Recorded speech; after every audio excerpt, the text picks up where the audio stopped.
How to have a good day. Who has never had a bad day? In this work, author Caroline Webb uses discoveries in the area of behavioral science, psychology, and neuroscience to help us overcome or at least reduce the stress and difficulties that generate bad days for many of us. By better understanding brain function and our decision-making process, Webb explains how to apply that knowledge in our day-to-day life to learn how to deal with challenging situations. Do you want to learn how to turn a bad day into a good day? Want to find out how some actions can motivate you and help you work better? Come with us. Turn a bad day into a good day. Most of us can imagine one of those good days at work where we are at our best. We are full of ideas. We can handle any problem and even get along with that coworker.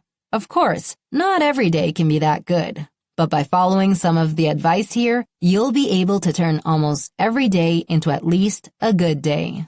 Discover scientific advances that have changed everything. Certain advances in science have given us very important insights into how we can create a better day. Some of these advances are, our brain is based on two systems. The brain works in parallel with two opposing systems. The deliberate system is our conscious, slow, and rational thinking. The automatic system is the subconscious, fast and instinctive. For example, the deliberate system calculates a tip of 15%, while the automatic system makes you run before a car hits you when crossing a street. Our mind and body are interconnected in ways we cannot understand. For example, we knew that happiness leads us to smile, but we did not know that smiling, regardless of how you feel, will make you happier.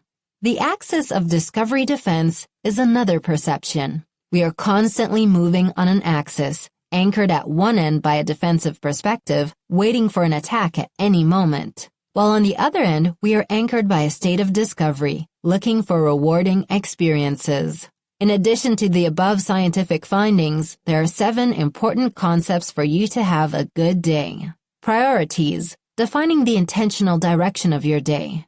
Productivity, using your daytime in the best way.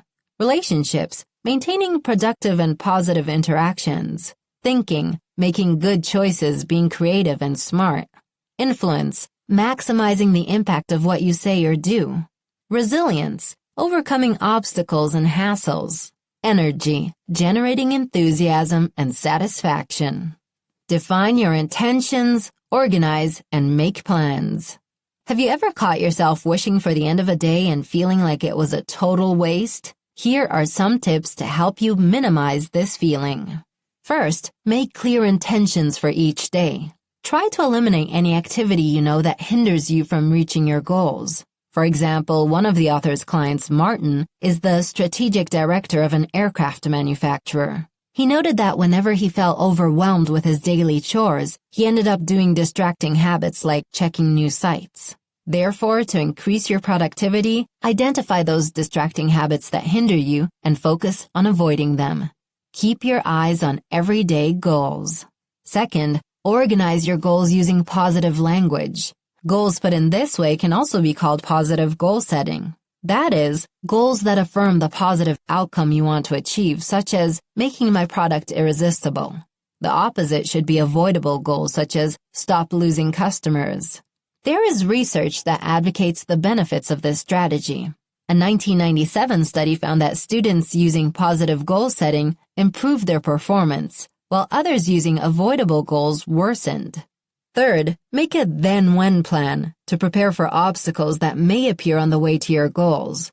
Notice the author Caroline Webb, for example. When she set up her own consulting firm and no longer had a boss waiting for her at work at 9 a.m., she was tempted to sleep in and throw away her mornings. Then she committed to a then-when plan to overcome this obstacle. When I wake up, I'll go for a quick walk first, and then I'll check my emails. This little rule helped her get out of bed and face her every day in a good mood. Keep focused and organized.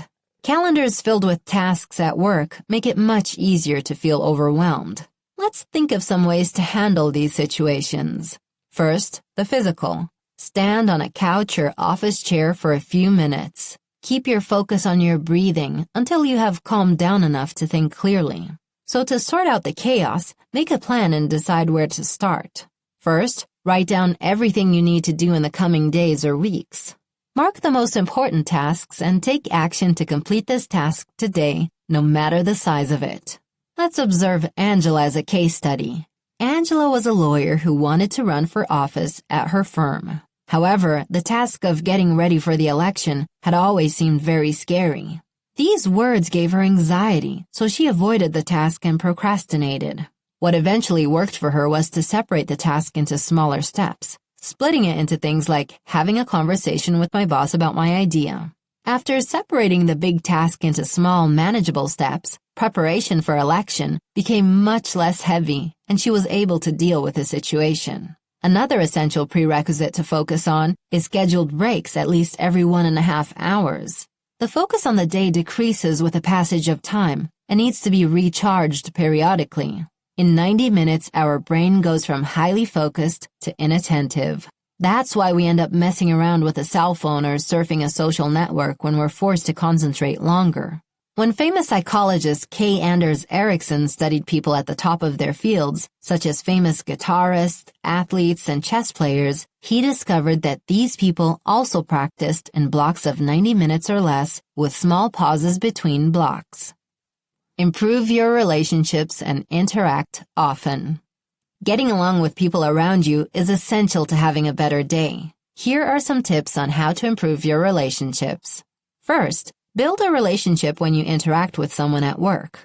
Do not just bump into someone in the office kitchen. Engage in conversations and ask honest questions like, what are you going to do on holiday? Find things in common or shared areas of interest. Show genuine curiosity about your coworkers and anyone else you meet. Creating this sense of connection is important because it creates a culture of trust and collaboration in the workplace. Highlighting common interests is also important when you are looking for a job. That is because employers are more likely to hire someone who is similar to them. We will observe a study conducted by sociologist Lauren Rivera of Northwestern University. She asked the recruiting managers about their latest hires. The finding was that 74% of respondents admitted to having something in common with new hires, whether based on interests such as sports, technology, or something else. That indicates that managers prefer to hire and be close to people who have things in common with them. To have a good day, it is also important to resolve any tension with your coworkers, as this can put an end to your enthusiasm. The best way to deal with this is to be open. Explain to your colleague what you are feeling and why. Do this in a polite but firm manner. For example, Simon is a real estate agent who was bothered by a client who made promises to him but rarely met them. Instead of ignoring his frustration, Simon was sincere and communicated what he felt. I'm confused because I've received positive feedback from you, but we have not kept up with the project. Do you mind telling me what made you dissatisfied and what I can improve next time? This approach helped his client understand his feelings without being overwhelmed and defensive, so they ended up having a discussion about what the customer really wanted. Use a problems tree to help in the resolution. Do you struggle when making difficult decisions because you feel overwhelmed? The next time you feel this way, try these simple steps. First, develop a versatile routine that helps you make decisions in all situations. The routine can be as simple as asking yourself a set of questions like, what are the potential alternatives and drawbacks of that choice? Or, what would be the worst case and what are my options if that happens? Peggy is an advertising art director who has developed a routine that works well for her. The trick is to always invite colleagues to give feedback on her current job. Although she does not always agree with them, feedbacks help her understand the potential issues in her campaigns, thereby improving her decisions. Remember that good advice can come from anyone, not just from experts. Once, Peggy received valuable feedback from someone who worked with customer service. The person had the knowledge and suggested that customers were not understanding the campaign, and Peggy was able to adjust the campaign after that. Another tip to optimize your problem-solving skills is to break a complex problem into a problem tree. Start by noting the central problem. Let's imagine that your business is getting low profits. So your central problem could be, how do I improve my profits? This question is now the trunk of the tree. Now write down the two possible options that form the branches of the tree. In that case, they would either increase revenues or reduce costs. So think of concrete actions that would help you make those choices. For example, you could fire employees to lower costs or launch a new product to increase revenue. These suggestions can generate more branches in the problem tree until eventually you have mapped out many possible solutions to solve your problem. Involve your public in your presentations. Have you ever given a presentation and realized that most people were not listening? To avoid this problem in the future, follow these simple techniques. First, remember that your audience will be much more receptive if they are involved and feel that they have chosen something to learn with. For example, Emma organizes training programs on new pedagogical techniques for teachers. In the past, it was difficult to get any participant to deviate from their own old methods. So it was hard to get anyone to listen to her during the training sessions. So Emma tried a new kind of meeting, where 10 teachers present their own methods in different positions at the table. Participants were then free to walk into the room and stop at positions they were interested in. Emma's strategy gave teachers more freedom regarding what to learn, which made them much more enthusiastic about training. Second, make your presentation interesting by incorporating videos or posters that grab the public's attention. Make sure you use a whiteboard if you have one available. People will internalize your message if you draw and write in real time instead of just using prepared slides. An experiment at Stanford University has shown that people remember 9% more of graphics that are created in front of them compared to the graphics that they see ready in a slide, for example. And also, make sure you fluidly use simple, short phrases to grab the audience's attention. Also, remember to emphasize why your audience should care about what you have to say. Remind yourself of difficult problems you have already solved and be motivated. It's Monday, you're tired and already waiting for the weekend, but you have a meeting in the morning with an unsatisfied customer. What do? First, keep calm and distance from the situation. Imagine it's not you but a friend who has to face the customer. What advice would you give him? You can also talk to yourself in second person to gain some distant perspective. Then, think about a past situation that you solved well and ask yourself which features helped you do it. Maybe it was your dexterity, your fear, or your friends who supported you. All this can probably help you too in the current situation. For example, Jackie works in the public relations department of a university. Once an earthquake wiped out the university's energy and water supply. But instead of seeing it as a disaster, Jackie turned the earthquake into a positive PR story. The college managed to keep the graduation ceremony in the middle of some destroyed buildings, a story that the national media covered as an example of perseverance and community, thanks to Jackie's attitude and her media handling skills. Thinking about how she handled this situation still helps Jackie when she faces new problems. In challenging times, turning a bad situation into positive thoughts is another way to inject some energy and improve your day. Try some of these tricks next time you're in a complicated situation. Begin by identifying mental, physical, and temporal patterns and how they affect your energy. For example, you may always feel lethargic after lunch.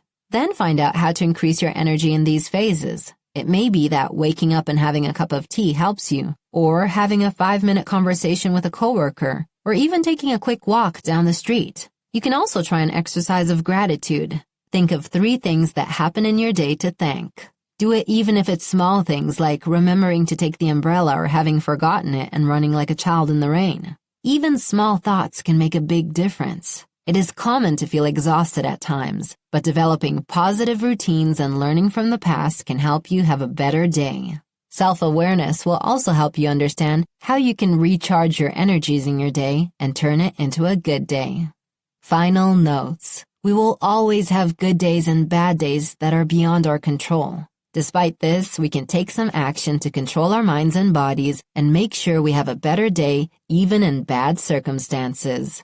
Using the tips outlined above, you can start encouraging yourself and transforming situations that were previously not favorable into great opportunities.